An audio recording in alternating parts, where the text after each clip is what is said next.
Chapter 2 Ambrose was a good deal amused when he heard of the horror with which his Rabelaisian epistle had been received. He was a little sorry, too, as well as amused. He had forgotten the utter ignorance of literature which characterizes the average schoolmaster, the absolute inability to understand the literary point of view. Ambrose had meant to send his old housemaster an entertaining ludus, in the doctor's phrase, but what Mr. Horbury had received was, to him, a terrible compound of blasphemy against the school ideals and obscenity. It was a pity, but Ambrose Merrick could never quite understand things. He would have reverenced the high abstraction of the saint, his unwillingness to be disturbed in his vision of great joy by the dust and dirt of earth. He could have appreciated the frame of mind which would turn away from a report of the debates in the House of Commons as an obscene nuisance, but he could not see the average point of view. He always protested that the man who gloated over the scabrous and hideous matter in the daily press, over details which were unspeakably degrading and repulsive, and then subscribed for the suppression of Rabelais and Boccaccio, was nothing more or less than a hypocritical scoundrel, whose escape from utter damnation might perhaps be effected by the power of the eternal compassions, but in no other way. "Look," he said once, "here, in this highly respectable family journal, there is a careful and elaborate account of the career of a hermaphrodite. See, one is not spared the details. How the dear public will revel over it. How they will smack their lips. The men who sent poor old Vizetelly to prison for publishing Lettres in English. These men and their sons. But, of course, it is highly for the public interest that minute information about hermaphrodites should be circulated in the press, and journalists, as is well known, are the slaves of the public good. You know how zealously these gentlemen strive to protect the young girl from the contamination of reading licentious literature. It is interesting to see the literary fare which they consider suitable for their innocent young protégée. The girl of the future, carefully instructed in West End scandals, divorce proceedings, and hermaphrodites, will be truly a charming product." Ambrose could never understand, and so he was astonished at the horror which his little jeu d'esprit excited. He has left few notes, and these of the slightest, with respect to his sojourn among the strolling players. It was an odd circumstance which made him think of the stage. A year or so before he left Lupton, the headmaster had conceived the brilliant idea of inviting a company of actors to give a performance of Henry V in the Speech House. The upper forms were studying the play in some disgusting edition proceeding from the highest scholastic sources. Or rather, they were engaged in burying the poetry and the fun and the dramatic action under a load of rubbishy notes, the chief point of which seemed to be that you were to confrere everything with something else. At the same time, the period was being carefully got up, which meant that the boys were busy in digging the pit of their historical ignorance broader and deeper, and in surrounding the pit aforesaid with a gilt fence of names and dates.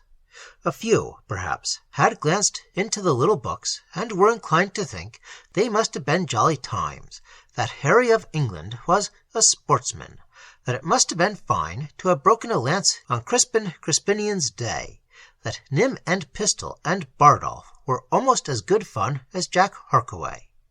In fact, that here was some rare high stuff, only it was a pity that the old bounder who wrote it couldn't have put it all into plain decent English that a fellow could read as easily as a novel. They were soon convinced of their error after their form masters had taken them in hand for a couple of weeks.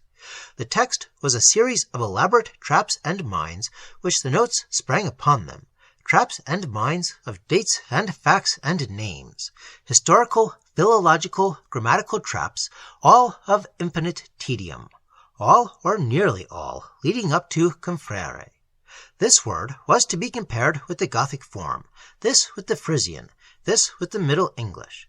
This phrase was paralleled with something not a bit like it from Euphues. name of author, dates of birth and death, date of publication, all duly given. This sentence, with the remark of Bacon's, dates as before. Here the authority of Cotgrave was invoked. There the happy lads found themselves plunged into a consideration of Hooker's Ecclesiastical Polity. It did not take the masters long to reduce Harry into a disagreeable shadow, draped in dates. Bardolph, Nym, and Pistol became subjects for examination, and nothing more. The battle of Agincourt was found out and declared to be a pest and a nuisance. They were all, one might say, permanently fortified against all knowledge or understanding of English history, literature, manners, poetry, and humour for all time, and some of them did very brilliantly in the inevitable examinations. It was in the midst of this agreeable, intelligent, and instructive process that the Hathaway Company paid their visit at the doctor's invitation. The boys welcomed them at the station. The player folk, poor souls, were weary. They had been doing a number of one-night stands at the end of their tour. For the last fortnight they had been worked to death. Their train calls had varied between the hours of 6 and 8.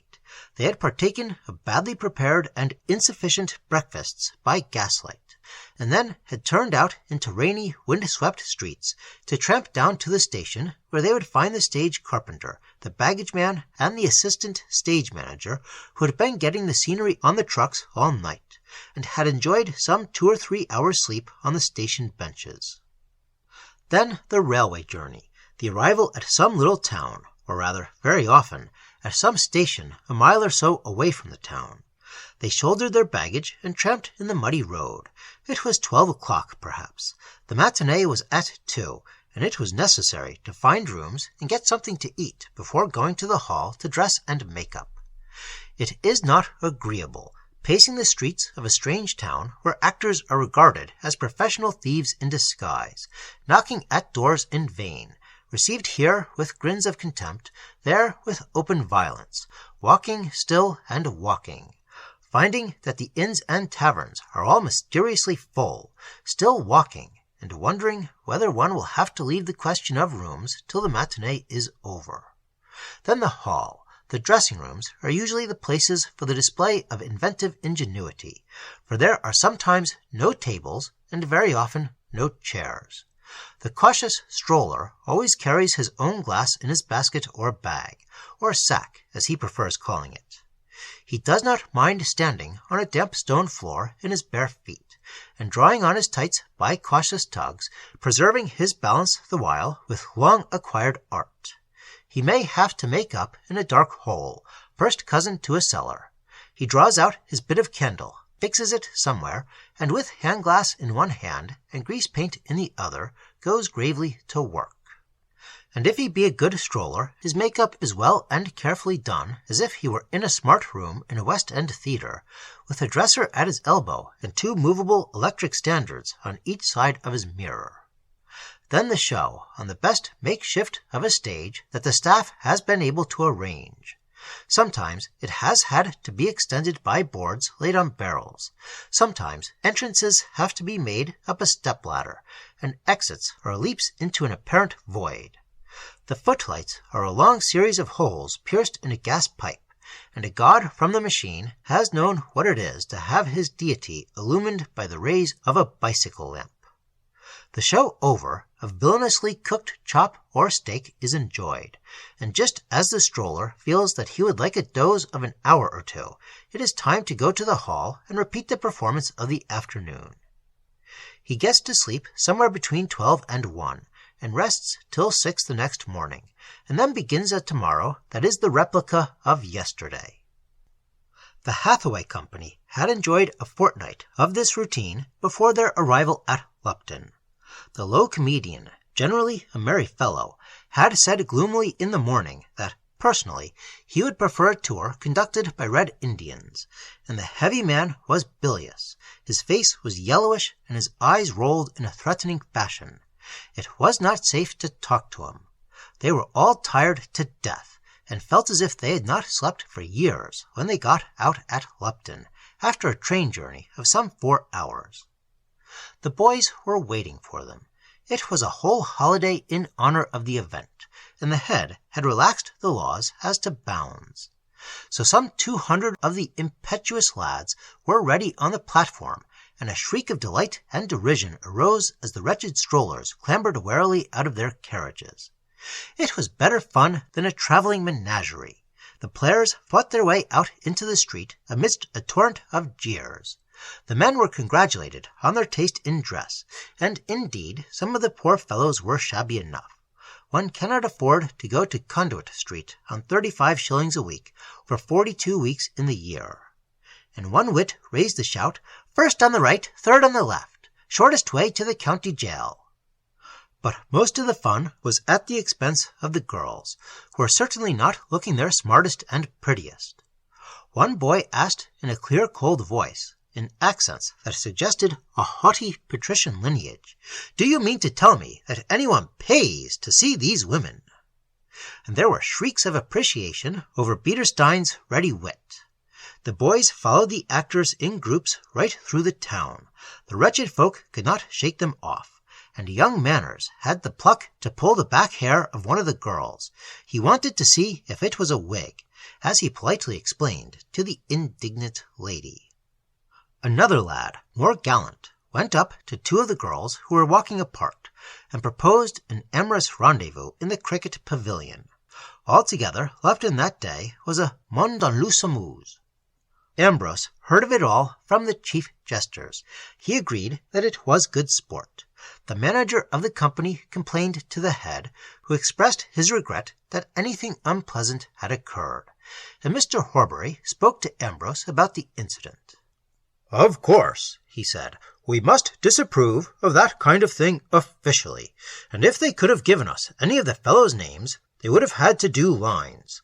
High spirits are all very well, but there's a limit to everything.